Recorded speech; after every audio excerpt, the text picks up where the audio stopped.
राधे राधे आप सभी को। मैं मनोरमा आप सभी का स्वागत करती हूँ आपके अपने भक्ति चैनल कृष्णा दीवानी में। और आज हम जानेंगे नवरात्रि के दूसरे दिन की पूजा विधि और भोग। नवरात्रि के 9 दिनों में देवी दुर्गा के 9 रूपों की पूजा की जाती है। नवरात्रि के दूसरे दिन माँ ब्रह्मचारिणी की पूजा होती है। माँ ब्रह्मचारिणी तप, संयम और त्याग की देवी मानी जाती है। उनकी पूजा से भक्त को धैर्य, शक्ति और संयम प्राप्त होता है। आइए जानते हैं कि नवरात्रि के दूसरे दिन की पूजा विधि और भोग के बारे में। पूजा विधि में हमें कैसे और क्या सामान चाहिए। स्नान और शुद्धिकरण। पूजा से पहले स्वयं को शुद्ध करें। सुबह स्नान करके साफ वस्त्र धारण करें। पूजा स्थल को भी साफ करें, वहाँ गंगा जल छिड़के ताकि स्थान शुद्ध हो। माँ ब्रह्मचारिणी की प्रतिमा या चित्र स्थापित करें। देवी ब्रह्मचारिणी की मूर्ति या चित्र को पूजा स्थल पर स्थापित करें। ध्यान रखें कि प्रतिमा को साफ और सजीव रखें। कलश स्थापना। पूजा स्थल पर कलश स्थापित करें। कलश को जल, आम के पत्ते, नारियल और फूलों से सजाएं। कलश को देवी के सामने रखकर उसकी विधि पूर्वक पूजा करें। पूजा सामग्री। माँ ब्रह्मचारिणी की पूजा में रोली, चावल, फूल, नारियल, कपूर, धूप, दीप, नैवेद्य, भोग और मिठाई आदि का प्रयोग किया जाता है। आचमन और ध्यान। पूजा की शुरुआत आचमन से करें। 3 बार जल लेकर आचमन करें और मन को शुद्ध करें।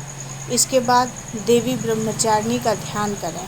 उनके स्वरूप का ध्यान करते हुए उनका आवाहन करें और उनसे आशीर्वाद प्राप्त करें। मंत्र जाप।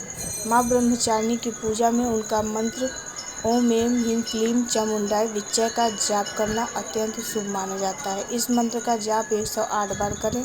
आप चाहें तो दुर्गा सप्तशती का पाठ भी कर सकते हैं। फूल और अक्षत अर्पण करें। देवी को अक्षत, चावल और पुष्प अर्पित करें। इसके बाद नारियल और मिठाई देवी को भोग स्वरूप चढ़ाएं। घी का दीपक और धूप जलाएं। ब्रह्मचारिणी की पूजा में घी दीपक जलाना ही शुभ माना जाता है। साथ ही धूप और कपूर जलाएं और पूरे घर में धूप दिखाएं। पूजा के अंत में माँ ब्रह्मचारिणी की आरती करें। आरती के दौरान घंटी, शंख बजाएं। आरती के बाद परिवार के सभी सदस्य एक दूसरे को आरती दिखाएं और प्रसाद बांटें। भोग नैवेद्य कैसे लगाया जाता है, चलिए इसके बाद में जानते हैं। माँ ब्रह्मचारिणी की विशेष रूप से चीनी, मिश्री और पंचामृत का भोग लगाया जाता है। इसके अलावा फल, मखाने और खीर भी अर्पित की जा सकती है। भक्तगण विशेष रूप से मिश्री का भोग लगाकर माँ से शक्ति और धैर्य की प्राप्ति की कामना करते हैं। पंचामृत दूध, दही, घी, शहद और शक्कर देवी को अत्यंत प्रिय है, इसलिए इसका भोग अवश्य है। नवरात्रि के दूसरे दिन भी भक्त व्रत रखते हैं। व्रत में फलाहार या केवल जल का सेवन किया जाता है। कुछ भक्त दिन भर उपवास रखते हैं और केवल शाम को फलाहार करते हैं। व्रत में आप साबूदाना, मखाने, सिंघाड़े का आटा, आलू, कट्टू के आटे से बने पकवान खा सकते हैं। व्रत का भोजन हल्का सात्विक होना चाहिए। प्याज और लहसुन का उपयोग व्रत में वर्जित है। नवरात्रि के दूसरे दिन माँ ब्रह्मचारिणी की साधना, ध्यान करना विशेष फलदायी माना जाता है।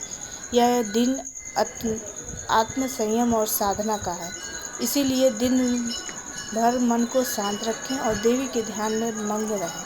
माँ ब्रह्मचारिणी की कृपा से साधक को कठिन परिस्थितियों में भी धैर्य और संयम प्राप्त होता है। नवरात्रि के दूसरे दिन माँ ब्रह्मचारिणी की पूजा विधि सरल है, लेकिन ध्यान और भक्ति के साथ इसे किया जाना चाहिए। माँ को मिश्री और पंचामृत का भोग लगाकर भक्त अपने जीवन में संयम, धैर्य और शक्ति की कामना करते हैं। ये थी हमारी तरफ से संक्षिप्त सी लेकिन महत्वपूर्ण जानकारी। आज की वीडियो में बस इतना ही। मिलते हैं आपसे अगली वीडियो में, तब तक के लिए आप सभी को राधे राधे।